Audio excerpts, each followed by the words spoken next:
Hey, good morning, everybody. Miss Laura here with BPL, Bartlesville Public Library, for your weekly virtual story time. You ready?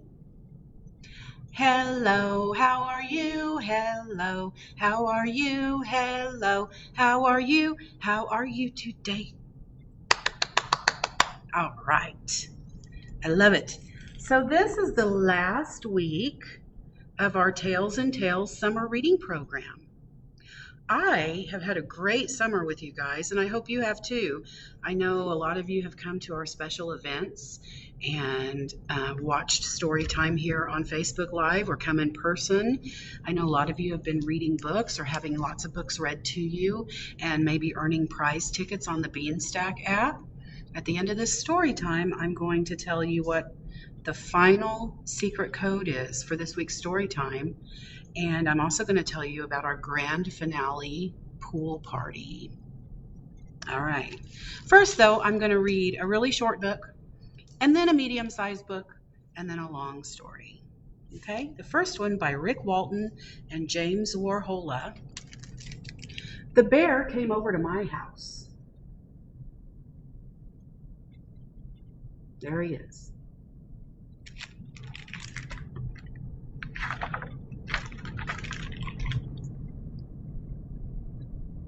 He's in his den.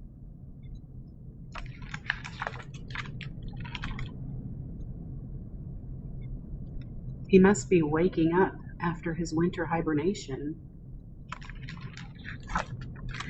The bear came over to my house to see what he could see. And what do you think he saw? Me. The bear came over to my house to bring what he could bring. What do you think he brought? A swing. The bear came over to my house to do what he could do. And what do you think he did? He flew. Can you jump out of the swing like that? The bear came over to my house to get what he could get. And what do you think the bear got? He got wet. The bear came over to my house to think what he could think. And what do you think the bear thought? I stink. The bear came over to my house to seek what he could seek. And what do you think the bear sought? What do you think he looked for? A creek so he could take a bath. The bear came over to my house to wake what he could wake. And what do you think the bear woke? A snake! The bear came over to my house to leap what he could leap. What do you think the bear leapt? What do you think the bear leapt? Some sheep. The bear came over to my house to break what he could break.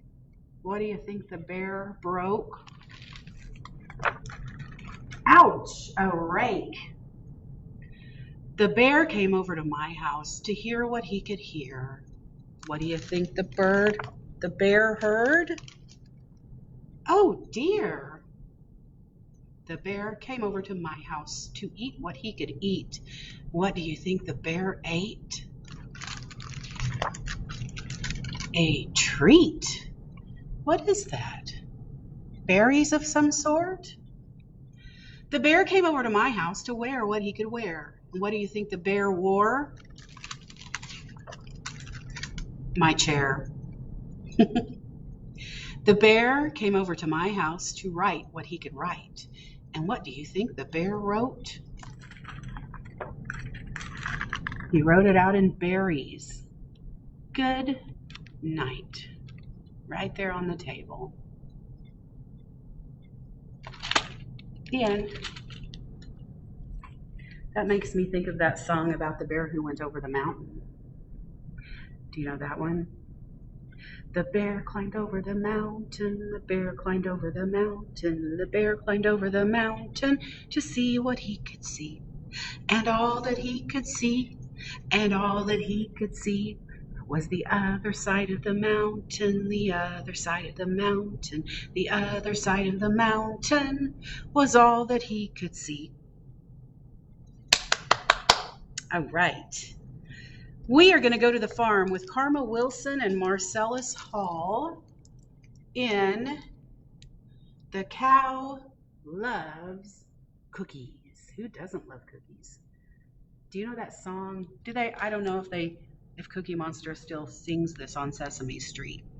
But it goes, C is for cookie, that's good enough for me. C is for cookie, that's good enough for me. C is for cookie, that's good enough for me. Oh, cookie, cookie, cookie starts with C. He used to sing that on Sesame Street when I was a kid. The Cow Loves Cookies.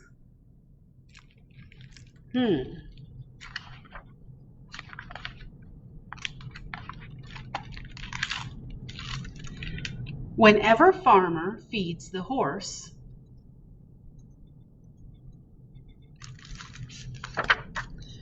he feeds the horsey hay, of course.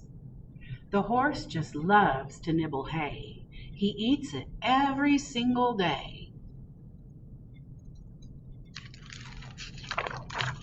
But the cow loves cookies. Farmer knows what chickens need. He always gives them chicken feed. They scratch and cluck and peck all day. They love their feed. The horse loves hay. But the cow loves cookies. The farmer feeds the geese each morn. He always gives them sweet cracked corn. They honk for joy and flap their wings. They love the corn that farmer brings. Hay for horses, yes indeed. Give those chickens chicken feed. Corn for geese, they love it so. But when it comes to cows, we know that, say it with me, the cow loves cookies. When farmer feeds the hogs their slop, they love to eat that gooey glop. They oink and they grunt with glee. They eat like pigs, it seems to me. Of course, we know the horse loves hay, and chickens love their feed each day. Geese love corn, as all geese should. The pigs think their slop is mighty good. But cow would never eat that stuff. You couldn't pay the cow enough because why? The cow loves cookies. Farmer's dog just loves to eat when farmer gives him doggy treats. He gulps and gobbles with delight and savors every meaty bite. Hay is what the horsey needs. The chickens all eat chicken feed. The geese munch corn, it tastes so fine. The hogs think slop is just divine. The dog adores his doggy treats, but cow would rather eat things sweet. So why does the cow love cookies? Well, she and farmer made a deal, and every day they share a meal.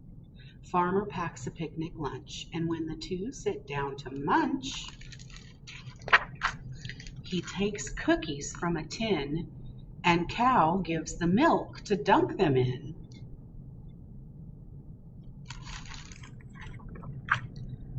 Yum, says the farmer. Cow says moo. The cow is happy, and the farmer too. They both love milk and cookies. But the duck, he likes quackers. That's funny. All right. You want to sing Old MacDonald Had a Farm? Old MacDonald had a farm, E-I-E-I-O. And on that farm he had a cow, E-I-E-I-O. With a moo-moo here and a moo-moo there, here a moo, there a moo, everywhere a moo-moo. Old MacDonald had... Excuse me. Old MacDonald had a farm, E-I-E-I-O. And on that farm he had some ducks, E-I-E-I-O. With a quack quack here and a quack quack there, here a quack, there a quack, everywhere a quack quack. Old MacDonald had a farm, E-I-E-I-O. I better stop there. Excuse me.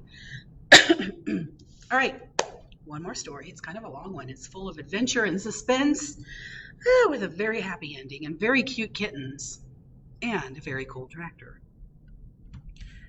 This story is by Lauren Long, and it's one of many stories we have about Otis the tractor. He's such a nice, friendly tractor.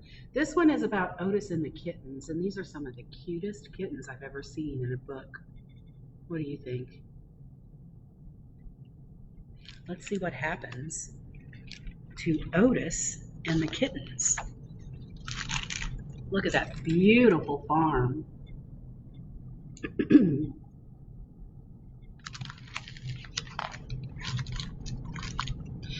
It was hot and dry on the farm where the friendly little tractor named Otis lived. Otis couldn't remember the last time it had rained. Farmers all over the valley grew more anxious by the day. Water was in short supply, the ground was hard, and the corn stalks were half as tall as they should have been. Otis spent his afternoons out in the sweltering fields with the farm hands, baling straw. I just love Lauren Long's pictures. Once the load was full, with a puff and a chuff, Otis would pull that wagon into the old barn down by the bend at Mud Creek.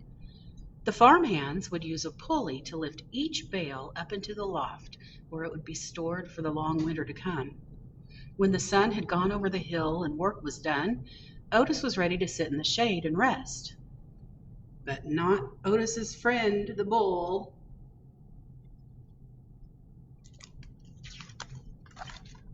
The bull liked to stand in front of Otis and snort and snarl and huff hot air. 2 snorts, a snarl, and a huff. All the animals knew what that meant. The bull was challenging Otis to a tug of war. Otis smiled. His friends were always eager to play, even after a long day at work. One duck wound the end of a rope around the bull's horns, and another duck looped the other end around Otis's steering wheel. The animals then took sides, grabbing on any way that they could. Everyone pulled and tugged with all their might. Eventually, Otis would ease up a little. He didn't care much about winning. He just liked having fun with his friends.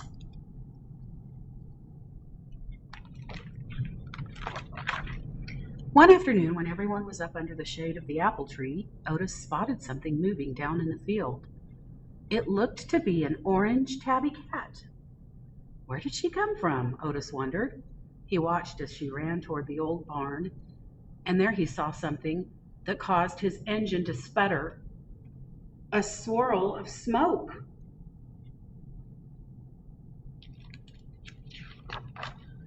Otis raced to the barn with the animals following behind.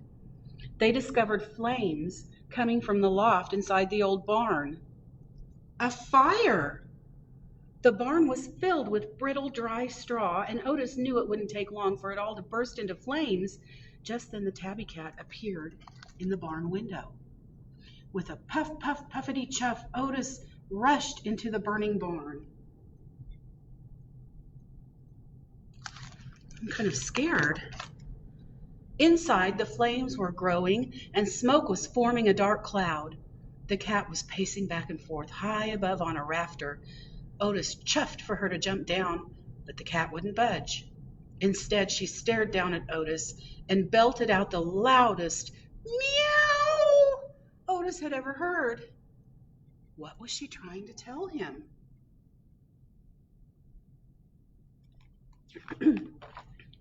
Suddenly, Otis heard a tiny meow from the hayloft, and then another tiny meow, and another, and another, and another.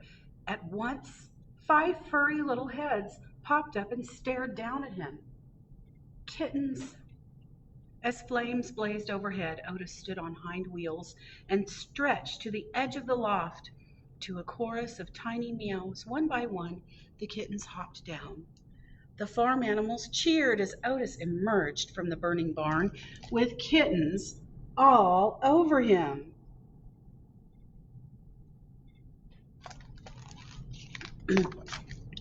But as soon as Mama Cat counted their little heads, she meowed frantically back at the barn. This time Otis had no doubt what she was saying. How many more kittens were still in there, he wondered. By then, the top of the barn was engulfed in flames, sending large plumes of smoke into the sky.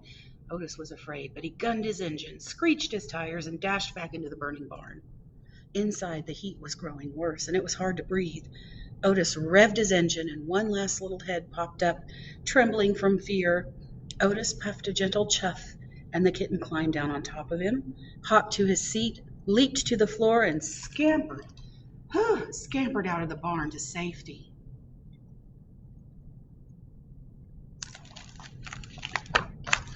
Outside, the animals cheered when they saw another kitten emerge, and they watched for Otis to follow. Inside, the flames spread by the second. Otis wheeled around to see if any more kittens were left. The old boards of the barn's floor creaked, buckled, and moaned. The walls popped. He couldn't wait another second.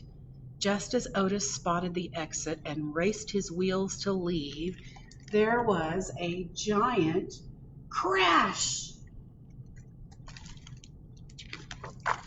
The floor collapsed and Otis plunged to the darkness below. Outside, the animals held their breath, waiting for their friend to come out. Inside, Otis couldn't move. He had fallen into the cluttered lower level of the old barn, and he was covered in dust, debris, and broken planks. Stuck in the hole with the fire raging above, Otis could hardly puff a breath. Then he heard the siren. Woo, woo, woo, woo, of Fire Chief Douglas and the fire engine. The farmer pulled up and Otis heard him rounding up the animals. Help had arrived. He knew he'd be fine until he heard Fire Chief Douglas holler. Sorry, farmer, the creek's gone dry in the drought and the water supply's too low to save this old barn. As long as everyone's safe, we'll have to let her burn. Underneath a pile of broken boards and dust, Otis couldn't see a thing or move a gasket, and his heart sank deep inside his engine. I told you there was a lot of suspense in this story. The animals had grown wild with fear. The farmer counted them one by one. They were all safe and sound. He couldn't figure out why they were acting so crazy. Suddenly, the little calf bolted for the barn door. Her friends followed right behind. Inside the fiery barn, they spotted Otis stuck down in the hole, covered in boards and dust. His engine was barely running. How could they ever get him out?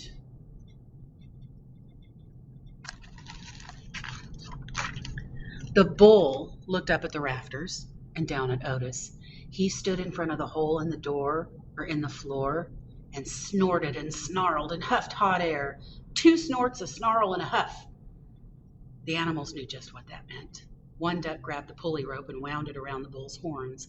Another duck flew into the hole and hooked it to Otis's steering wheel. The bull snorted and tugged and snarled and pulled, but Otis didn't budge. It's just like when they play tug-of-war. The horse and the cow grabbed the rope behind the bull, and together they snorted and tugged and neighed and mooed and pulled, and Otis teetered ever so slightly. The little calf jumped in and tugged and bawled and pulled, and Otis raised a little bit more. The puppy grabbed the rope behind the little calf, and with a fierce roof, tugged and pulled and growled as Otis inched upward.